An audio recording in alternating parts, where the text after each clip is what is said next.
దాన్నే పట్టుకుని ఎందుకు తిరుగుతావయ్యా? దాన్ని వదిలేసినట్లయితే నేను ఇప్పుడే ఈ దినమే నూతన జీవితాన్ని నీకు ఇస్తానయ్యా, నూతన హృదయాన్ని నీకు ఇస్తానయ్యా, నాకు కావాలి అన్నవారు ఉన్నట్లయితే మీ హస్తాన్ని ప్రభు చూపిస్తాడా? ఎస్ ఎస్ ఎస్ ఎస్ హృదయపూర్వకంగా నాతో పాటు ప్రార్థన చేస్తారా? యేసయ్యా, యేసయ్యా, నన్ను ప్రాణంగా ప్రేమించావు కాబట్టే ఎన్ని తప్పులు చేసినా సహించావు, భరించావు, శిక్షించకుండా మా కూడా పడ్డావు. మా జీవితాలు బాగుపడాలని, మా పాపాలు అలవాట్లు విడిచిపెట్టాలని ఆశించావు.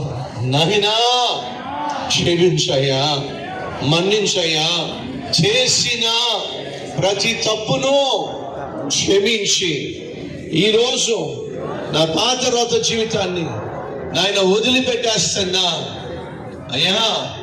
నీ చేతుల్లో ఉన్న నూతన హృదయాన్ని నాకు ఇవ్వయ్యా, నూతన జీవితాన్ని నాకు ఇవ్వయ్యా. ఇది మొదలుకొని నీ బిడ్డగా జీవిస్తా. అతిక్రమములు దాచిపెట్టకుండా ఈ రోజే ఒప్పుకొని విడిచిపెట్టేస్తున్నా. ఇక మళ్ళా వెనక్కి తిరిగి చూడను నాయన. నూతన సంవత్సరం, నూతన హృదయం.